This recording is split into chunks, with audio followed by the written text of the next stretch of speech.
বিজেপির বিরুদ্ধে চড়া সুর অভিষেক বন্দ্যোপাধ্যায়। বিজেপি নেতা 10টার বেশি ফর্ম জমা দিতে এলে রবীন্দ্রসঙ্গীতের সঙ্গে ডিজে বাজিয়ে দেবে। মেদিনীপুরের সভায় বার্তা অভিষেকের, বদলের সঙ্গে বদলার কথা বললে বিজেপি টিকতো না, দাবি তৃণমূলের সেনাপতি।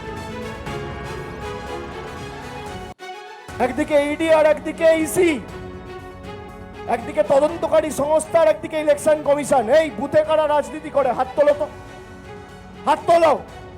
প্রত্যেক এইআরও আর ইআরও অফিসের বাইরে তৃণমূলের প্রতিনিধিরা থাকবে। 10টার বেশি আইনত বৈধভাবে কোনো ফর্ম জমা দেওয়া যায় না।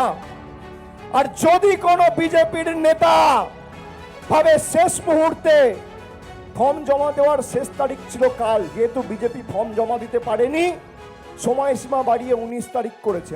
16, 17, 18, 19 যদি কোনো বিজেপির নেতা ইআরও অফিসে ফর্ম জমা দিতে আসে 10টার বেশি, তাহলে রবীন্দ্রসঙ্গীতের সাথে একটু ডিজেও বাজিয়ে দিয়ে ডিজেও শুনিয়ে দেবে ভদ্রভাবে। ঠিক আছে? ভাবছে শেষ মুহূর্তে মানুষের নাম বাদ দেবো? বিজেপি নেতা তথা বিজেপি মুখপাত্র দেবজিৎ সরকারের সঙ্গে আমরা যোগাযোগ করতে পেরেছি। দেবজিৎ বাবু, অভিষেক বন্দ্যোপাধ্যায়ের বক্তব্য শুনলেন। 17, 18, 19 এই 3 দিন কোনো বিজেপি নেতা যদি 10টার বেশি ফর্ম জমা দিতে আসে, তাহলে তিনি বলছেন যে রবীন্দ্রসঙ্গীতের সঙ্গে ডিজেও শুনিয়ে দিতে। আপনার প্রতিক্রিয়া চাই। সরাসরি সংবিধানের বিরোধিতা করছেন, সংবিধানকে ভেঙে ফেলার চেষ্টা করছেন। এই বক্তব্য ভারত রাষ্ট্রের বিরুদ্ধে যুদ্ধ ঘোষণার শামিল। যারা কিনা আজকে সাংবাদিকদের পিটিয়েছে, মহিলা সাংবাদিককে পিটিয়েছে, এবং অনেক ক্ষেত্রে অভিযোগ আসছে যে মহিলা সাংবাদিকের শ্লীলতাহানি অবধি হয়ে গেছে, তারা এই ধরনের কথাই বলবে, এটাই স্বাভাবিক। অভিষেক বাবু কিংবা অন্য কোনো বাবু নন। তৃণমূল মানেই সংবিধান বিরোধিতা, তৃণমূল মানেই হচ্ছে বালি কয়লা পাচার, তৃণমূল মানেই গরু পাচার, তৃণমূল মানেই শেখ শাহজাহানের বাড়িতে মেয়েদের শাঁখা সিঁদুর দেখে দেখে পাচার করা, পাঠানো, পিঠে তৈরি বানানো। আমরা বাঁচতে চাই, তৃণমূলকে হারাতে চাই, বিজেপিকে আনতে চাই। ধন্যবাদ দেবজিৎ বাবু। এসআইআর শুনানি চলছে, আর এবার এসআইআর শুনানিতে ডাক পড়ল তৃণমূল বিধায়ক জাকির হোসেনের। 2002 এর লিস্টের নাম নথি থাকা সত্ত্বেও হয়রান করতে এই নোটিশ কমিশনের দিকে তোপ দাগলেন জঙ্গিপুরের তৃণমূল বিধায়ক কৌশিক রয়েছেন আমাদের সঙ্গে। কৌশিক, জঙ্গিপুরের তৃণমূল বিধায়ক, তিনি এসআইআর তিনি ডাক পেয়েছেন শুনানিতে, এবং তার যে অভিযোগ যে তাকে হয়রান করার জন্যই কমিশনের এই নোটিশ। একদমই, দেখো সেই অভিযোগে কিন্তু উঠছে যে তাকে হয়রান করার জন্য ডাকা হয়েছে।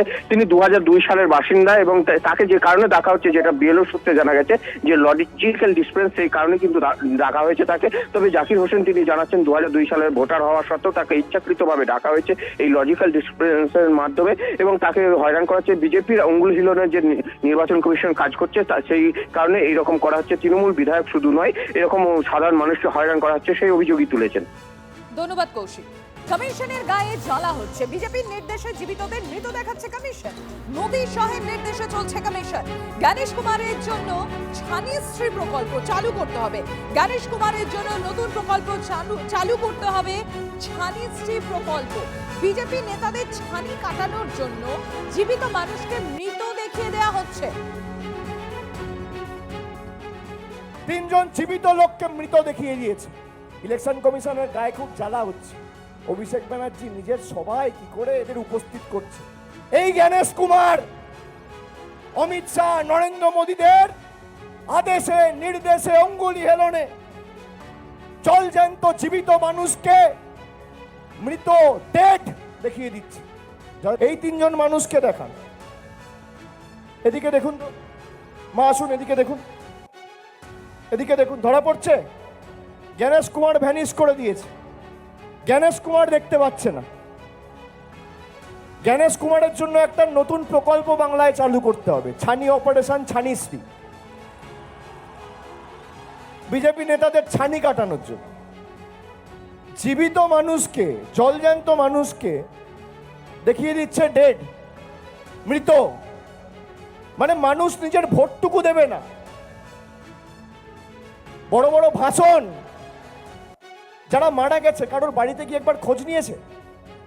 12 বছর ক্ষমতায় 10টা মানুষকে বাড়ি দিয়েছে, 4টে রাস্তা করেছে,